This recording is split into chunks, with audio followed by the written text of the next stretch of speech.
My name is Clara Dawson, and the night I came back home for Sunday dinner will never leave me because in that room full of polished silverware and artificial smiles, my father's hand wrapped around my throat in front of everyone.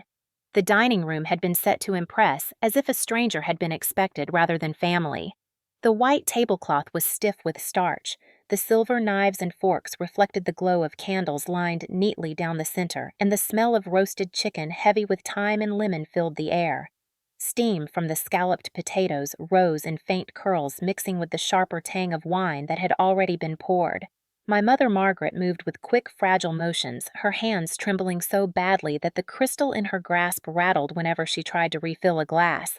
She tried to smile, but it slipped like wax melting down the candles. My brother Ethan sat hunched 2 seats away, gnawing nervously at his thumbnail until he noticed my father's eyes flicker toward him. He jerked his hand into his lap, instantly, cheeks coloring with shame. At the head of the table sat Robert Dawson, a man who had once worn a badge and still carried himself as though the entire world had to bow to his rules. His back was straight, his jaw rigid, his eyes already scanning the table as though looking for the first mistake to punish. Across from me sat Father Gabriel Morales, the priest invited as guest of honor. Though his presence was at my suggestion something my father accepted with little comment. I had wanted a witness. I had wanted someone with authority beyond these walls. As my father raised his hands for silence, the room obeyed. The hush was instant, heavy, suffocating. This was the silence I remembered from childhood, the silence that felt less like reverence and more like being buried alive. Silence demanded not by God, but by fear. My chest tightened, but I drew a long, slow breath. Then I saw my mother's hand resting dangerously close to the candle beside her plate. Wax dripped in thick drops toward her skin, and she was too distracted by the tension around my father to notice. Without thinking, I whispered gentle and low, "Mom, move your hand the wax." It was soft, harmless nothing that should have mattered, but it cut across the silence, and in this house, silence was sacred only to him. My father's head snapped toward me, his eyes flashing with sudden rage. The next moment, his hand shot out like a striking whip, clamping around my throat with crushing force. My chair jerked back, glass clinking loudly against the plates, the table shuddering. Pain flared instantly, hot and searing. My pulse hammered in my ears as my breath caught. "You always ruin prayer," he hissed, his voice a growl pressed against my face. My lungs screamed for air, my mouth opened in shock and panic. The words ripped out of me in a broken gasp. "Please stop squeezing, I'm choking." The plea filled the space raw and desperate, but he did not release me. My mother screamed the sharpest sound I had ever heard from her throat. She shot up from her chair, knocking it sideways, and grabbed at his wrist with both hands, her face white with terror. "Robert, please, stop! Stop!" Her voice cracked high and frantic. He shook her off with one brutal motion, shoving her back so hard she stumbled into her seat and nearly toppled. Her glass of wine spilled over, staining the starched cloth in a spreading crimson blotch that looked too much like blood. Ethan's fork slipped from his fingers and clattered against the plate, the metallic echo filling the room. His body shook, his fists clenched until his knuckles turned pale. I saw his lips part a sound-forming dad, but then his eyes caught the fire in our father's glare, and the word died in his throat. He bit down on his lips so hard I thought he might bleed, tears shining in his eyes as he dropped his gaze. Father Gabriel rose slowly, his chair scraping across the wood floor, his face stern but calm, his voice steady. Robert let her go. My father's grip only tightened as if to prove no one could command him. My vision blurred, my chest burned each second, stretching into eternity. My mother sobbed brokenly beside me, her hands fluttering helplessly, then clutching at her chest as if the pain were hers. Ethan's shoulders shook with silent tremors, his whole body frozen in fear, torn between wanting to move and knowing he would be destroyed if he did. The priest stepped forward, his voice sharper, more commanding. "This is not correction. This is violence." The words cracked through the room like a whip, naming aloud what had been hidden for decades. My father faltered just slightly, but his hand remained, his face twisted with fury. My lungs convulsed and my throat felt crushed, but I forced my eyes up to meet his. I would not look down. I would not give him the victory of seeing me shrink. My vision swam, but I stared at him with every ounce of strength left pouring into that gaze the truth he had refused to see for years, the truth that I was no longer afraid of him. My chest burned, my body shook, but my will hardened. I would not look away. In my eyes was every bruise, every locked door, every long night in the basement when silence was forced on me. In my eyes was the message he could not erase. You do not own me. And in that charged moment, surrounded by sobs and the scent of spilled wine and the heavy smoke of candles, something cracked. His grip loosened just enough for air to rush back into my lungs. I coughed violently, the sound jagged and raw, clutching my throat with shaking hands as I pulled in air like a drowning woman breaking the surface. My body trembled, my heart pounded, but I was alive and still staring at him. My father's face twisted rage, trembling at the edges of his mask of control. He stepped back half a pace, his chest heaving. Father Gabriel's voice cut again, unwavering. You will answer for this. My mother collapsed back into her chair, sobbing into her hands, shoulders shaking. Ethan bowed his head so low his forehead nearly touched the table, his breath uneven, his hands gripping the edge until the knuckles stood out like bones. I sat upright despite the burn in my throat, my spine straight, my eyes never leaving the man who had tried to break me yet again. The food on the table sat untouched. The prayer had not been spoken, but the night was already shattered. And in that silence that followed, heavy with the scent of wax and wine and fear, I knew the truth. This was no longer a dinner. This was the beginning of war. The room still trembled from what had just happened, but the dinner pressed on as though pretending could erase it, the table set with roasted chicken glistening golden under the lights. Green beans sprinkled with almonds, potatoes bubbling at the edges of their dish, and yet every bite looked like ash to me. The crystal glasses sparkled with the deep red of wine, but the sight of it pooling on the white cloth where it had spilled earlier kept my stomach tight. My mother, Margaret, tried to steady her hands as she poured again, but the glass shook so badly drops splattered against the table, her breath short and uneven, her face pale as if blood had drained from it. She whispered apologies under her breath, though no one acknowledged them. Ethan sat hunched beside her shoulders, drawn in fingers, twitching as though he wanted to reach for my arm, but dared not, his eyes flicking up at me for a fraction of a second, then darting away the moment our father shifted in his chair. His jaw worked like he was chewing something invisible, his throat moving in a hard swallow as silence folded over him again. Across from me, Father Gabriel's gaze was steady, his fork untouched, his posture upright, his presence a quiet anchor that seemed to press back against my father's control. Robert sat at the head of the table once more, his hands folded with a calmness that was nothing but performance. His face, the mask he always wore after rage, composed sharp as though nothing had occurred. He cleared his throat and began speaking about gratitude, about blessings, his voice smooth and deliberate, every syllable designed to reassert command. My mother bowed her head quickly, murmuring a faint amen before he even finished, her lips trembling. Ethan followed, closing his eyes, but his body remained rigid, his fists clenched against his knees. I kept my gaze fixed straight ahead, my chest still aching, each breath reminding me of his grip. The candles flickered shadows stretching long across the walls, the scent of time mingling with wax, and beneath it all the sourness of fear that clung to every corner of this house. My father liked to speak as though family dinners were sacred moments of unity, yet every word of his grace felt like chains tightening. I remembered too many nights just like this, plates-lined food served silence and forced any slip punished.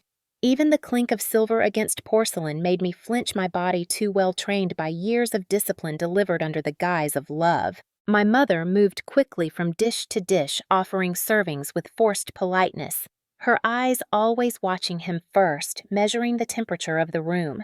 She placed food on his plate with a careful smile, then added to mine without meeting my gaze, as though she feared acknowledgement would draw his wrath again. Ethan lifted his fork, but his hand trembled, a green bean sliding off before it reached his mouth. He muttered a nervous laugh and glanced up only to freeze when Robert's eyes cut toward him.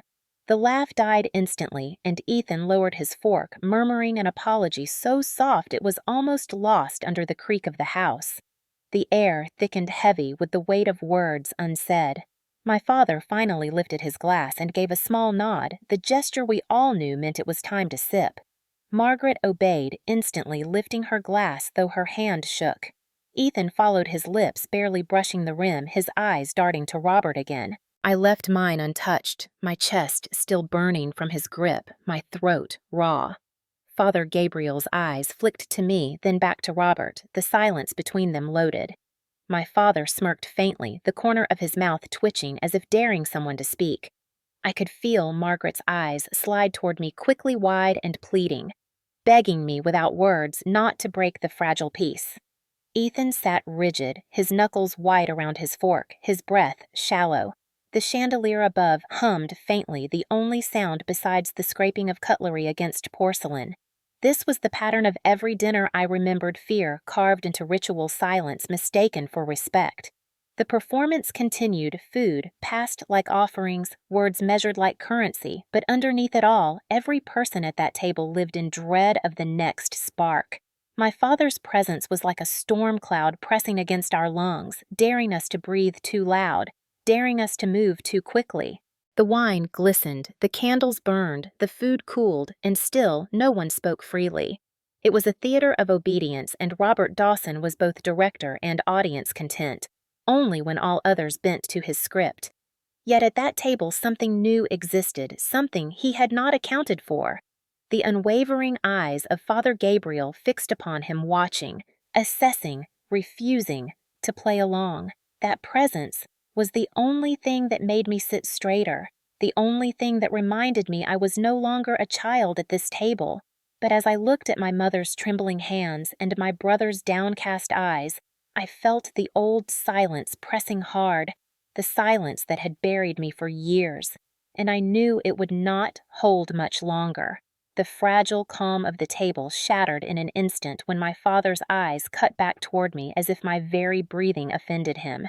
He set his glass down with a deliberate clink, the sound sharp enough to silence even the faint clatter of Ethan's fork. His face hardened and his voice rose suddenly, booming across the table like a command meant for soldiers. "You always ruin prayer!" The words sliced through the room, heavy with rage, and before I could brace myself, his hand shot out again, seizing my throat with brutal certainty. The chair beneath me jerked, my breath caught my body arched in desperate resistance. Pain flared hot, the edges of my vision already dimming. My mother screamed, her voice cracking as she lunged forward, her fingers clawing at his wrist with frantic strength she did not know she had. "Robert, please stop, you will kill her!" she cried, her voice shrill and trembling, her whole body trembling with terror. He flung her off with such force that she staggered back, hitting the table so hard, the dishes rattled and wine spilled in fresh streaks of red across the cloth. She collapsed into her chair, sobbing helplessly, clutching her chest. Ethan jerked upright, his chair scraping loudly against the floor, his lips parting in a desperate attempt to speak. "Dad!" The single word echoed sharp and trembling, but the moment Robert's eyes narrowed in that deadly glare, Ethan froze his body, locking tight as though struck. He bit his lip until it bled, his fists trembling at his sides, the courage that had begun to surface crushed instantly. His head dropped his shoulders, hunched, his breath shallow, the apology caught in his throat. My father's grip on me tightened, his knuckles white, his face looming so close I could smell the bitterness of alcohol mixed with the faint tang of roasted meat still clinging to his breath. "You will learn your place," he hissed, each word venomous. My lungs screamed, my throat raw beneath his crushing fingers.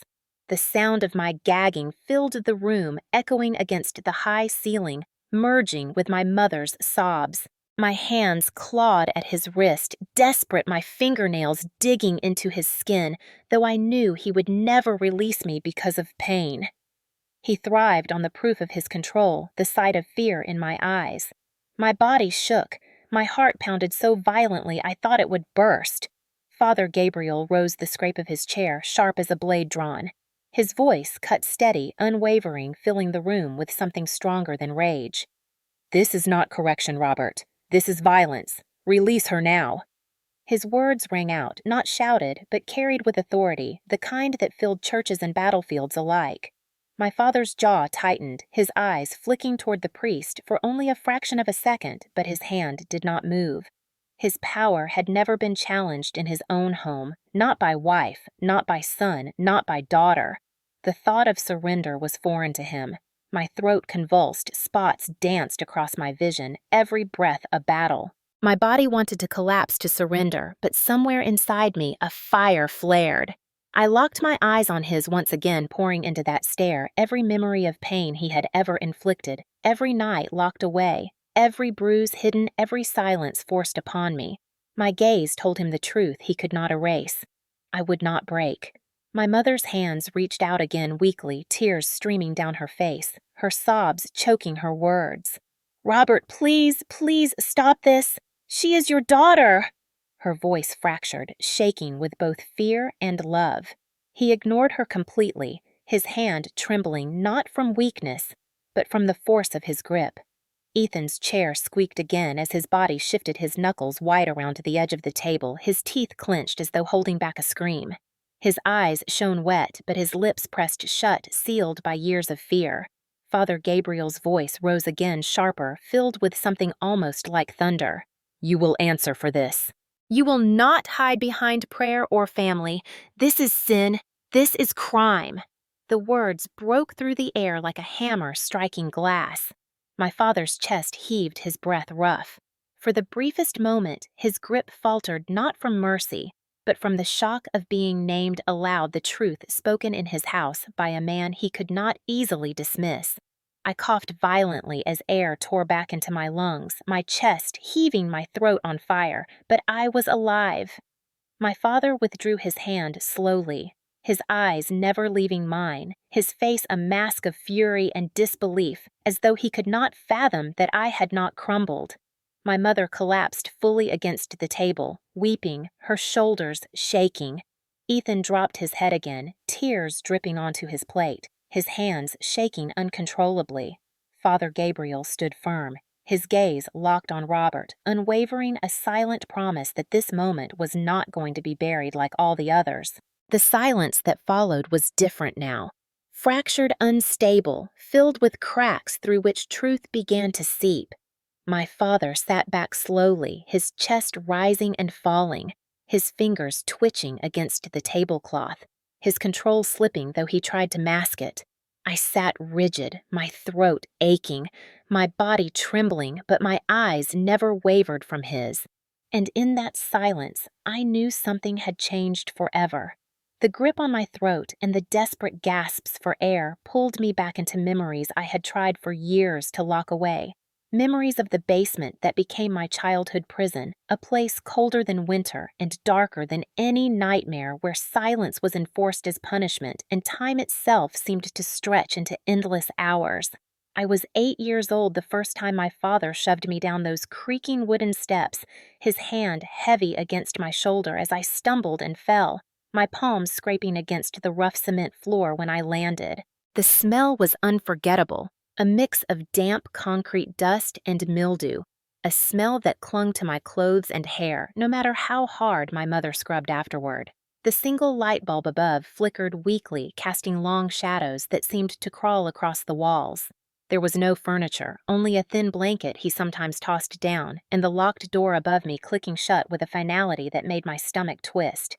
In those hours of forced isolation, I learned quickly that crying made no difference. I screamed once loud enough to make my throat raw, but no one came.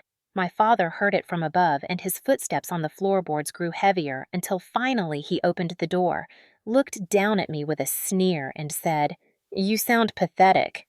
He slammed the door again, leaving me with only the sound of my own heart racing. After that, I stopped screaming. Instead, I listened. I counted the drips of water from a pipe in the corner. I counted the seconds, the minutes, the hours, until my mind built patterns to hold me steady. My mother Margaret would sometimes sneak down when he was asleep or away, sliding a crust of bread and a small bottle of water through the narrow crack beneath the door. Her voice would whisper faintly, barely audible, "Stay strong, honey, stay strong," and then the footsteps would retreat quickly as though lingering too long would bring danger upon her as well. I clutched those scraps of food not because they satisfied me, but because they were proof that someone in this house still saw me, still cared. Ethan was only a boy himself, 3 years older than me, but I would sometimes hear him above the basement tapping lightly against the floorboards with his fingers in rhythmic beats. At first, I thought it was coincidence until I realized he did it only when I was locked away. Tap, tap, pause, tap. The rhythm repeated a secret signal that told me he was there, that I was not entirely alone. He never said the words aloud, never dared to open the door, but that tapping became my lifeline. I would press my palm flat against the wall and tap back weakly, too faint for anyone else to hear, but enough to imagine that he knew I had survived another night. The cold of the basement seeped into my bones, but in that stillness, I began to build something that even my father could not crush. I began to treat every hour as training, every silence as resistance. When I shivered, I told myself I was learning endurance. When I paced the floor in circles, I told myself I was building strength. When hunger gnawed at me, I told myself I was learning to outlast pain. It became a twisted education, one that no child should ever have, but it forged something steel hard in me. My father believed he was teaching obedience, but without knowing it, he was teaching me patience, strategy, survival. I learned to hold my breath for long counts, to quiet the tremble of my body until I could trick myself into stillness. I imagined conversations with people who did not exist, creating scenarios where I spoke freely, where my words mattered, where I was not silenced by fear. I rehearsed defiance in whispers, mouthing sentences I would never dare to speak out loud, saving them like secret weapons for a future battle I could not yet imagine. The punishment stretched through years, always the same pattern: a slap at the table, a word spoken out of turn, and then the basement, the door slamming the lock, clicking the darkness, swallowing me again. My mother's glances grew more pained with each passing year, her lips pressed tightly together as though stitching themselves closed. Her eyes filled with apologies she would never speak. Ethan grew taller, his shoulders broadening, but his silence remained his armor, his eyes always dropping whenever Robert raised his hand. I wanted to hate them for their inaction, but even as a child I understood that they too lived in fear. They too had learned that obedience was the only way to breathe in this house. The basement shaped me, but not in the way my father imagined. Each time I emerged blinking against the light, I felt a little less like the child he wanted, and a little more like someone he could not control. The scars were invisible, but they ran deep. I carried the memory of the cold against my skin, the hunger in my stomach, the silence in my throat. They became reminders not of weakness, but of survival. And survival, I would learn, was only the first step toward freedom. When I sat at that table as an adult, my father's hand clamped around my throat once again. I was not just the gasping woman in that moment. I was the child in the basement, remembering the drip of water, the tap of Ethan's fingers, the whispered strength from my mother. I was the one who had endured and learned to turn pain into steel. My father thought he was choking me into silence, but he was awakening every memory of the times I had endured worse and still risen. The basement had been my training ground, and though it scarred me, it also built the resolve that even his grip could not destroy. The room carried the weight of my father's violence like smoke that refused to clear. Every breath felt heavy, every sound sharpened into something unbearable. Yet, Father Gabriel stood tall at the far side of the table, his eyes fixed on Robert with an intensity that could not be shaken.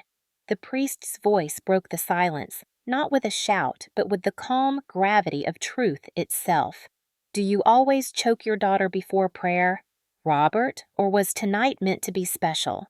The words fell into the room like stones, into water ripples, spreading instantly across every face. My father blinked in disbelief, his jaw tightening as though he could not quite believe anyone would dare to confront him inside his own walls.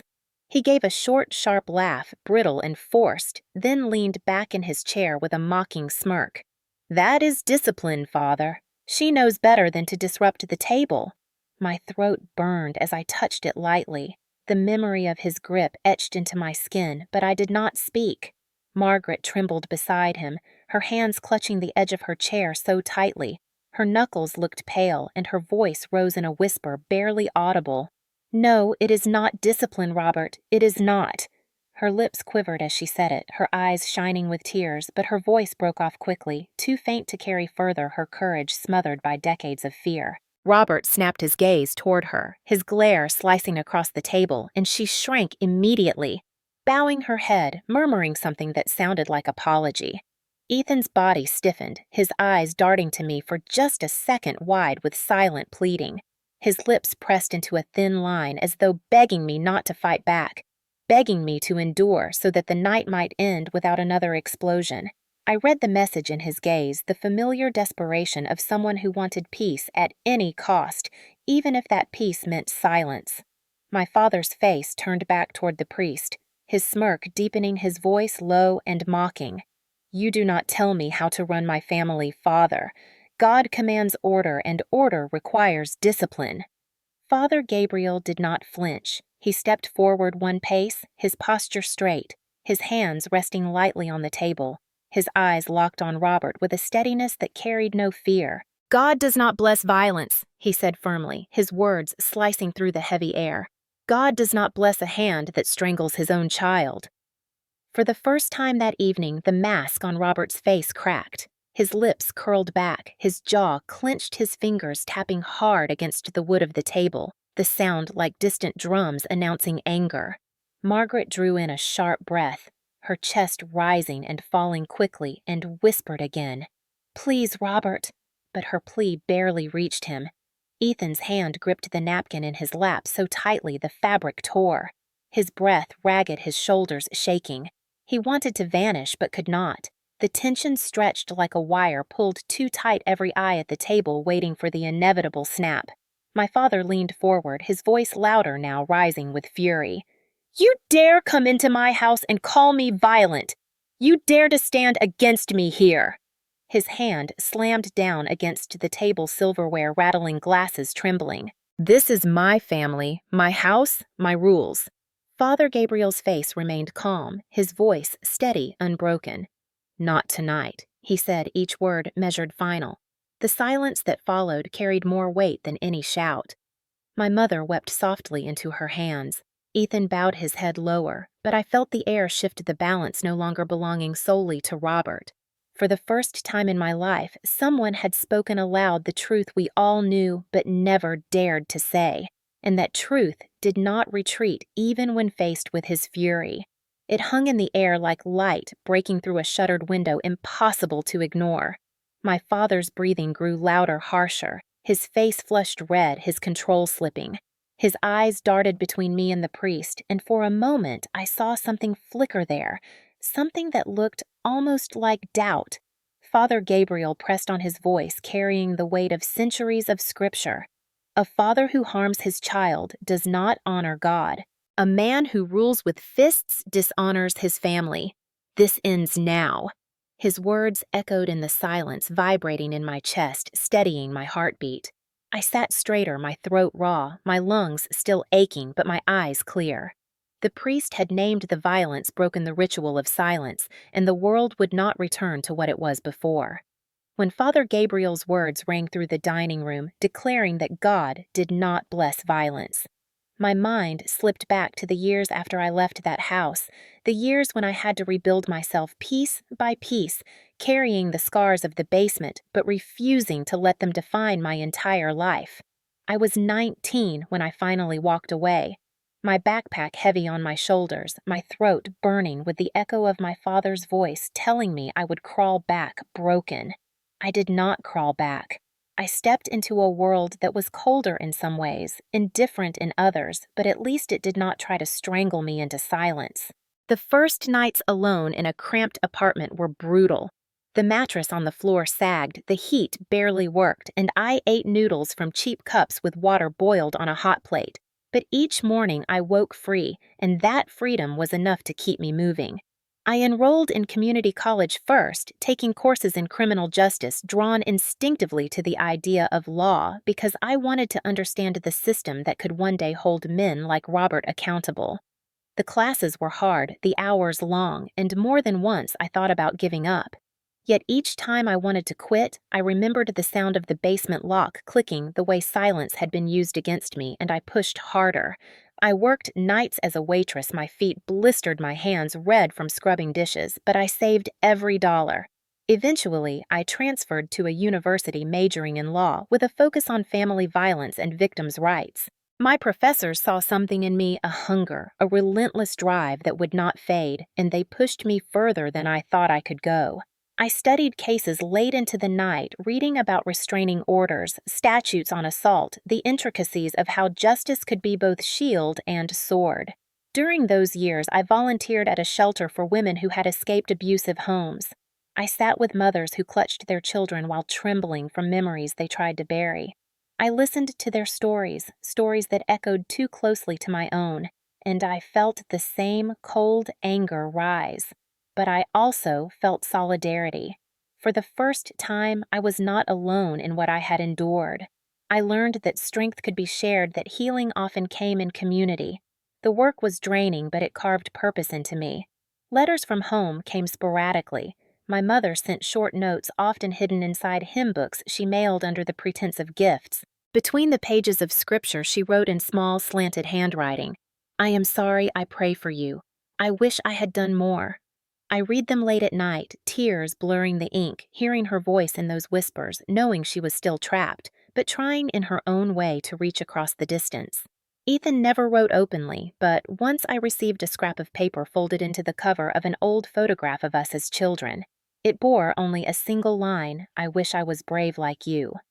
Later, I learned he had torn it from a longer letter, discarding the rest, afraid someone would find it. That single line stayed with me, both comfort and burden. I wanted to tell him he was braver than he knew, but the silence between us remained. Through the years, I grew harder, sharper, but not without cost. Nights of study blurred into mornings of exhaustion, and I pushed myself until my body ached.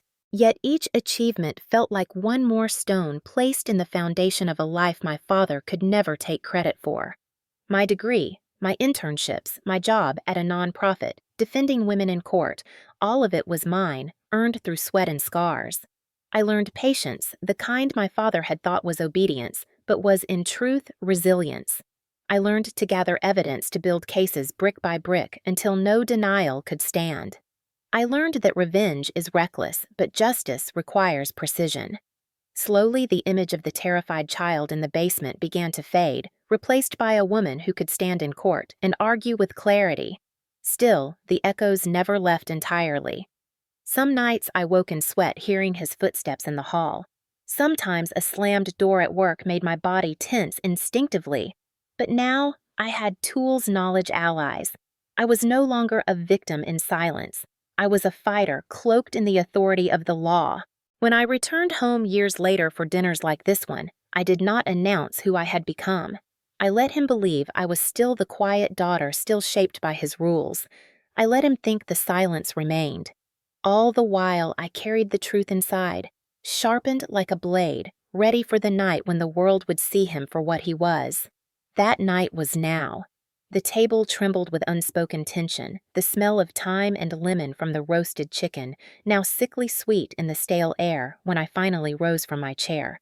My throat still raw, my body still trembling, but my voice clear and deliberate. "You have hurt me for 20 years. I said each word, deliberate, slicing through the heavy silence, and tonight the world will see you." My father's face hardened instantly, the mask of control cracking his eyes, narrowing to sharp points of fury. He slammed his hand flat against the table, the dishes rattling, the wine glasses shivering. "You do not bring outsiders into family business," he thundered, his voice booming with command as if he could still bend us all into submission. My mother, Margaret, sobbed, the sound breaking out of her like glass, shattering her hands, covering her face, her shoulders shaking violently. Through her tears, she shook her head, the words spilling from her lips. "It is not business, Robert. It is abuse. It is abuse." Her voice cracked on the last word, raw and trembling, but it carried across the table with more truth than she had ever spoken aloud. My father glared at her with eyes that could burn, but she did not look away this time, even though her body shook. Ethan sat rigid, his fists clenched so tight the napkin in his hands tore into two ragged pieces. His lips quivered, his eyes red with unshed tears, his chest rising and falling quickly, the conflict tearing through him. I saw him open his mouth, the beginnings of words forming, but then my father's gaze sliced toward him sharp and ruthless, and Ethan faltered his head, dropping his teeth, sinking into his lip as blood rose. The silence around him screamed his fear, the fear he had carried since childhood, the fear that chained his voice even now. But I saw his struggle, and I knew that one day that silence would not hold. Across the table, Father Gabriel remained standing, his calm, unbroken, his presence towering, though he did not raise his voice. Instead, he placed a leather case upon the table with deliberate care, the sound dull but heavy, drawing all eyes. Slowly he opened it and drew out papers, photographs, and reports, laying them one by one on the white cloth already stained by spilled wine. "Discipline leaves no medical records," he said evenly, his tone like stone. "Discipline leaves no photographs of bruises. Discipline does not make neighbors testify." My father's breath caught for the briefest moment, his eyes darting toward the evidence as if it might leap up and accuse him itself. Margaret gasped quietly, covering her mouth, her body trembling as she stared at the photographs spread out like unholy scripture on the table. Ethan's eyes flicked up, wide, shocked, his breath shallow, his hands trembling more violently. My father's voice broke into a low snarl. "This is my house. These lies have no place here." He reached across the table as if to swipe the papers away, but Father Gabriel placed his hand firmly on top of them, steady, immovable. Their eyes locked, a clash of wills that made the air tremble.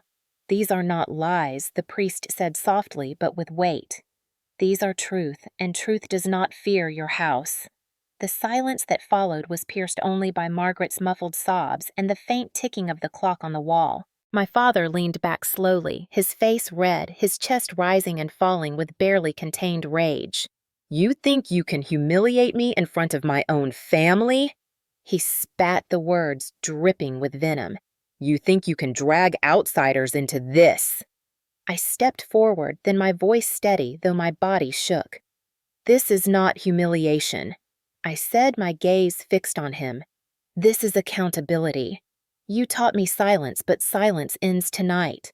My words hung there sharp, immovable, heavier than the wine-soaked cloth beneath them. Margaret lifted her face just enough to look at me through swollen eyes, her lips trembling but forming no words.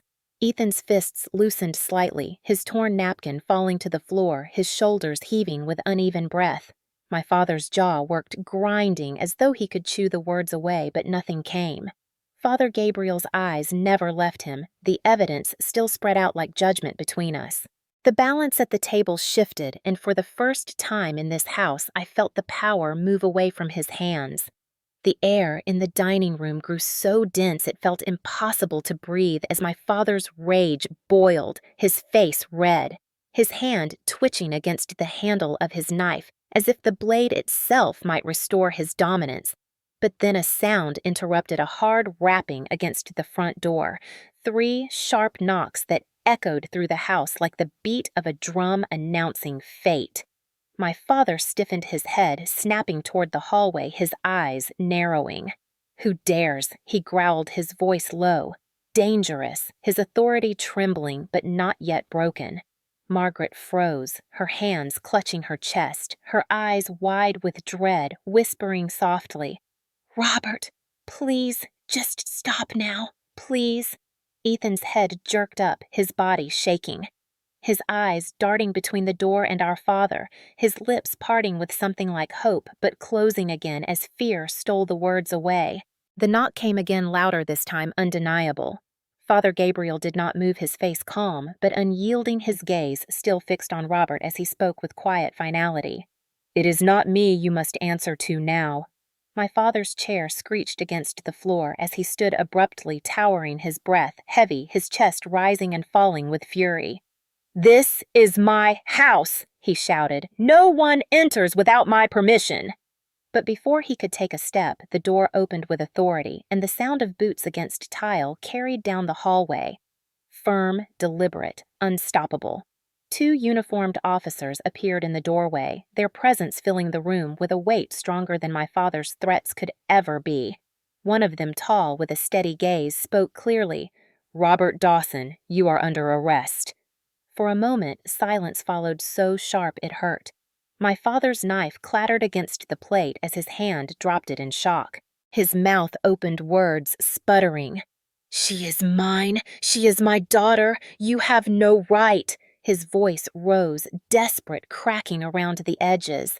Margaret collapsed into her chair with a sob, her face buried in her hands, her body trembling violently as though every ounce of strength had drained. She gasped through tears. "No, she was never yours. She was never anyone's possession." Her words, whispered yet resolute, cut through decades of silence and landed like a verdict. Ethan rose unsteadily from his chair, his legs shaking, his breath ragged, his fists trembling as if he wanted to step forward to stand beside me. But when Robert turned his furious gaze upon him, Ethan faltered, stumbling back into the safety of his chair, tears spilling down his cheeks, his lips trembling with words that refused to come. The officers stepped forward, their movements synchronized, practiced, undeniable. One produced cuffs, the metallic clink slicing through the heavy air. My father backed away, his face wild, his hands raised in protest, but not in surrender. "You cannot do this!" He shouted spittle at the corners of his mouth, his voice cracking with desperation. "This is my home. This is my family. You cannot treat me like a criminal." Father Gabriel's voice came firm, calm, cutting through the chaos. "You struck your daughter in front of witnesses. You choked her. You called it discipline. It is not discipline. It is assault." The officers reached him, their hands firm on his arms. He struggled, jerking violently, but their grips did not falter. His chair toppled with a crash, his body restrained, the sight of him pulled down in the very room where he had ruled with fists for decades. Margaret wailed softly, rocking in her chair, clutching her rosary, though no words formed. Ethan pressed his hands against his eyes, his shoulders shaking as sobs broke free at last. I remained seated, my back straight, my throat burning but my voice steady. "You will never hurt me again," I whispered, though whether he heard over his own protests I did not know. The officers turned him toward the door, his wrists bound, his fury spilling out in broken shouts. "She is mine! She is mine!" He repeated, his voice cracking, desperate, but already fading as they dragged him away. Father Gabriel looked to me, his eyes steady, and gave a single nod. Margaret lifted her tear-streaked face and reached out her hand, trembling as it gripped mine, whispering, "I should have stopped him years ago. I should have." Ethan finally lifted his head, his face red and wet with tears, his voice breaking as he muttered, "I am sorry. I never said anything. I am sorry." I stayed silent. The silence that followed was heavy, but it was not fear anymore. It was release. It was the sound of chains falling. My father's shouts faded down the hall, the echo of the door slamming behind him louder than any slap he had ever given. The house, for the first time, belonged to us. The front door closed with a heavy thud, and for the first time in decades, the house stood without his presence. Yet the silence that followed was not the silence of fear, but a silence that felt unfamiliar, brittle and uncertain, like a room that had been emptied after a storm. The candle flames flickered gently, their wax dripping onto the stained cloth, where spilled wine still spread, and the smell of roasted chicken lingered, though no one could eat. I sat upright in my chair, my throat sore, my body trembling with exhaustion, but my eyes steady on the place where he had stood, trying to grasp that he was gone. Margaret was the first to move her hands, shaking as she reached across the table to clutch mine, her touch cold and desperate. Tears streamed down her cheeks, cutting lines through the makeup she had carefully applied earlier, and her voice cracked when she whispered, "I should have stopped him years ago. I should have done something. I should have protected you." Her words trembled out like confessions, and I could see the years of silence breaking in her eyes. I squeezed her hand gently, my own voice raw but firm. It was never your fault. He wanted us all to believe we had no choice. But we are free now. Ethan sat slumped in his chair, his face buried in his hands, his shoulders shaking with sobs he could no longer contain. His voice was muffled but heavy with guilt. I am sorry. I never said anything. I am sorry. I watched and stayed quiet. I am sorry I let you carry it alone. His body rocked slightly as if he could shake away the years of silence, his hands gripping his hair tightly. Father Gabriel stood still, his presence calm, his head bowed briefly in prayer. Then he lifted his eyes and spoke with quiet strength. This silence now is not the silence of fear. This silence is the silence of freedom. The silence after chains are broken. His words filled the room with a sense of gravity, and for a moment we all simply breathed, adjusting to the weight that had been lifted. Margaret wept openly now, her body trembling, her voice spilling in fragments. I let him take everything I thought. If I stayed quiet, he would not hurt you more. I thought silence kept us safe. Ethan lifted his head, his face wet, his voice hoarse as he looked at her. But it did not keep us safe. It just kept us hidden. The words struck heavy, but there was no accusation, only sorrow. I sat between them, my chest rising with steady breaths, and for the first time I allowed myself to feel the stillness without fear, to look at the walls that had once felt like a prison and see them beginning to crumble. The chandelier above swayed faintly with the draft from the open hallway, its crystals catching the candlelight, scattering fragile sparks across the table. Margaret clung to my hand as though she feared I might vanish, her tears soaking into her sleeve. Ethan sat forward now, his elbows on his knees, his eyes hollow but softer as though releasing years of buried weight. Father Gabriel folded his hands and closed his eyes briefly before speaking again. The years of silence were long, but tonight the truth was spoken, and truth does not return to the shadows once it has been named.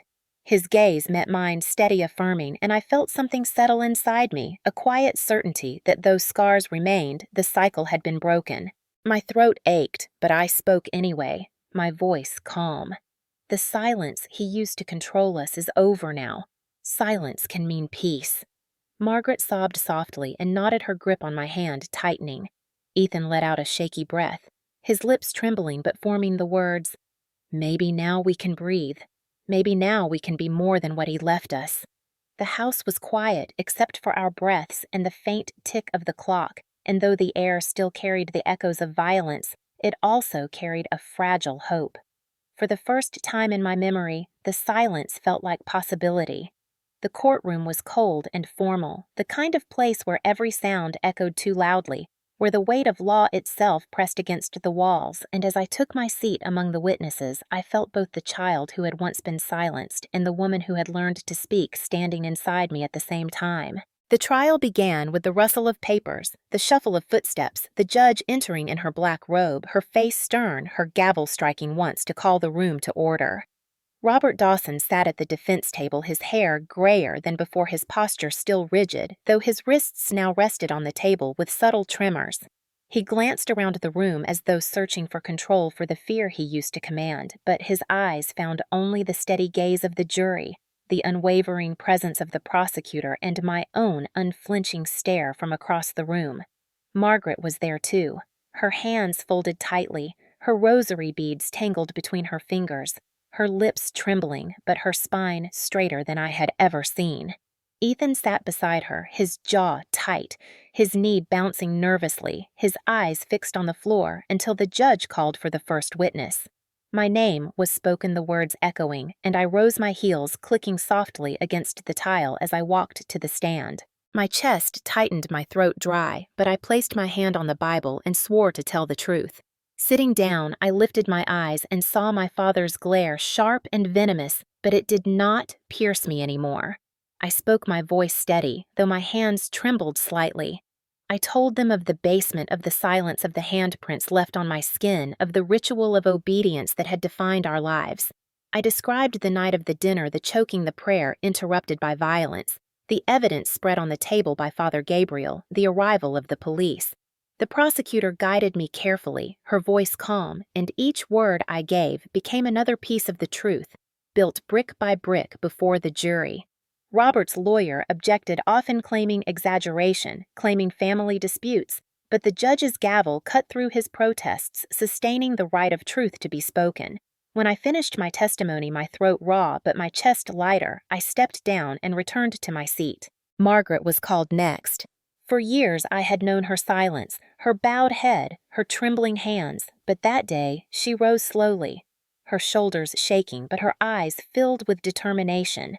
She walked to the stand, clutching her rosary, and swore her oath. Her voice shook at first, words spilling unevenly, but as she continued, it grew steadier. "He hurt all of us," she said, her eyes glistening, her hands clutching the beads.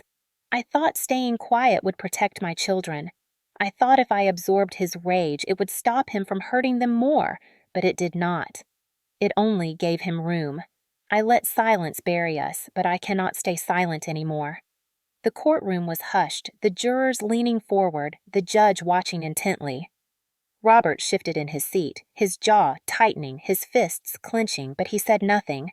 When Margaret stepped down, Ethan remained frozen, his body stiff. The prosecutor called his name, and for a moment I thought he would refuse. His shoulders locked, his eyes wide with terror. But then he stood unsteady, his steps shaky as he approached the stand. His hands trembled so badly he nearly dropped the Bible, but he swore the oath, his voice breaking on the words. He sat down, his eyes darting nervously, and then he looked at me, tears welling before he spoke. "I stayed quiet for too long," he said, his voice hoarse, shaking. "I watched my father hurt my sister. I watched my mother cry, and I did nothing. I told myself silence was safer, that if I did not speak I could survive, but silence became another prison. I am ashamed, but today I will not be silent." His words cracked, but they carried, and I saw jurors nod faintly, moved by the weight of a son breaking the silence of decades. The prosecutor introduced medical records, photographs, testimonies from neighbors who had heard screams, seen bruises, whispered of violence, but never dared to step inside. A former colleague of Robert's was called, describing his temper, his reputation for intimidation, the warnings ignored. The defense scrambled the lawyer, raising objections, grasping at straws, insisting it was discipline, insisting it was misunderstanding. But the weight of the evidence pressed like stone, undeniable. The judge listened intently, her expression stern, her gavel striking down when voices rose too high. At last, the prosecutor presented records of past complaints filed and buried, disciplinary notes from years before. The walls Robert had built of silence cracked wide open. The final day arrived with closing statements, the jury attentive, the room heavy with anticipation. When the verdict was read guilty on multiple counts, the sound of the judge's gavel sealing the sentence of 15 years in prison. The air shifted like a chain breaking. Margaret wept softly, tears running down her cheeks, whispering prayers through trembling lips. Ethan sat with his head bowed, tears dripping silently, but his chest lifted with each breath as though he were lighter. I sat still, my eyes steady, my breath calm, not triumphant, not gloating, but certain. Robert Dawson sat pale, his jaw slack, his eyes wide with disbelief, as though he had never imagined the walls of his kingdom could crumble. The courtroom stood as testimony to truth, and in that moment I knew silence had lost its hold forever. After the verdict was delivered and Robert Dawson was led away in shackles, the days that followed felt strangely quiet, as though the world itself needed to readjust without his presence pressing down on it. I moved into a small apartment of my own, a space filled with sunlight and bare walls that I began to decorate slowly with plants and books instead of memories of fear. Each morning I woke with the startling realization that no footsteps thundered outside my door, no voice barked commands, no silence was demanded as tribute. Freedom came in small moments, making coffee without trembling, walking into rooms without measuring the air for danger, choosing music as loud as I wished, yet the scars remained etched into my body and mind. I often touched my throat absent-mindedly, remembering the crushing grip, and my chest tightened whenever voices rose too quickly nearby. Healing did not come in a single wave, it came in fragments, uneven and fragile. Margaret began attending a prayer circle at her church dedicated to survivors of domestic pain. At first, she sat in silence, tears slipping down her cheeks as others spoke, but eventually she found words, halting, broken words about decades of silence, about watching her children suffer, about praying that endurance might one day turn into freedom. Her voice trembled but did not falter, and those who listened held her hands and whispered, "You are not alone." For her, it was the first time confession felt like liberation rather than betrayal. Ethan, too, began his journey attending therapy sessions where he slowly unraveled the fear that had shackled him for so long. He admitted through tears that he had watched and done nothing, that his silence had been both his shield and his prison. His therapist told him silence kept him alive, but speaking would set him free. I saw him change slowly. Shoulders less hunched, gaze less fearful, though nights still brought shadows that haunted him. We began meeting weekly for coffee, our conversations awkward at first, both of us circling around the ghosts of our past, but eventually the words came. He told me about the guilt he carried, and I told him he was not to blame, that we had all been trapped. For the first time, I saw hope flicker in his eyes. I dedicated myself to work at the women's shelter and later at a legal nonprofit representing those who had endured what I endured using law as shield and sword. Sitting across from trembling mothers, frightened daughters, and weary sons, I told them the truth. I had learned that survival was not enough, that justice was possible, that silence could be broken. Each case I took, each testimony I helped prepare, felt like reclaiming another piece of myself. Still, the nights brought echoes.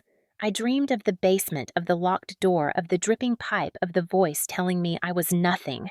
Sometimes I woke shaking, my body damp with sweat, my throat sore as if reliving the choke, but I breathed through it, reminding myself I was free, reminding myself that justice had been served.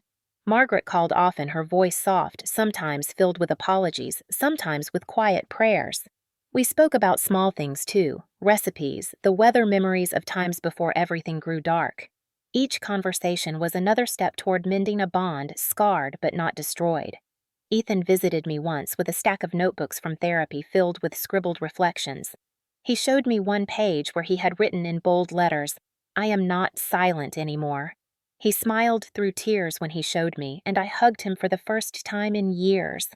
The scars did not vanish, but they no longer defined every breath. Healing meant learning to live with them, to let them remind me not of pain, but of endurance. I wrote letters to myself, letters that said, "You survived, you fought, you spoke," and pinned them on my wall. Father Gabriel visited occasionally, his presence still carrying calm authority. He reminded me that truth once spoken does not return to the shadows, and each time I heard him say it, I believed a little more. Closure did not erase what had happened, but it gave meaning to the suffering. It transformed silence into testimony. In quiet moments, I lit candles not for fear, but for memory, whispering the names of women I had met, whispering my own name, affirming that we were not broken. Closure was not triumph, but peace, and though the scars remained, they no longer bled. Months passed after the sentencing, and life began to find its rhythm again. Yet one cold morning I received a letter from the prison with his name scrawled across the top, and though every instinct told me to burn it unopened, I forced myself to read. The words inside were sharp and bitter, written in his familiar hand. "You think you are free, but you will always be mine." The ink itself carried the same arrogance that once filled the house. For a moment, my hands trembled, but then I steadied them because I knew the truth now. I had never belonged to him and never would. Still, the weight of those words pressed on me until I decided to face him one final time. I drove to the prison, the gray concrete walls rising like a fortress, the gates clanging shut behind me. The guards led me through sterile halls until I sat in a small visiting room, glass between us. He was smaller now, his frame stooped, his hair thinner, but his eyes still burned with the same defiance. He leaned forward, his voice rough but familiar. "You will always be mine." "Clara, you cannot erase blood." I met his gaze without trembling and answered calmly, "No, I never was yours, not then, not now, not ever, and they all know it now." His lips parted, his eyes flickered with something like disbelief, and for the first time I saw him hesitate. I stood knocking lightly on the glass, signaling the guards that I was done. As they led me out, he called after me, his voice rising, but the words echoed hollow against the walls. Outside the prison, the air was crisp, the sky clear, and I felt lighter with every step away. I pulled out my phone and called Margaret. She answered with a soft breath, not words, and Ethan joined on another line. We said nothing at first, only listening to each other breathe, and in that silence there was no fear, no control, only connection. It was the silence of survival, turned into unity. After that visit, I dedicated myself more deeply to the work standing in courtrooms with survivors helping them speak when silence threatened to consume them. I told them that survival is not enough, that justice is closure, that the scars we carry can become marks of strength. Margaret continued her prayer circle, her voice stronger each week, her silence finally broken. Ethan began volunteering with young men at risk, teaching them that fear does not have to define a life. Our family was fractured, but no longer bound by the shadow of his control. One evening, as I left the shelter where I worked, the sun dipping low, I paused and whispered aloud, "Survival is not the end. Justice is." The words felt final, not because the past was erased, but because it no longer ruled me. My scars remained, my memories remained, but they were mine, not his. The final twist was not his threats from prison, not his futile claim that I belonged to him, but the truth that every blow he delivered, every silence he forced had only built the endurance that destroyed him. He forged the very tools of his downfall. And as I stepped into the fading light, I knew the story did not end with him behind bars. It ended with me walking forward unchained, carrying a message for anyone still trapped in silence. Survival is not enough. Justice is closure.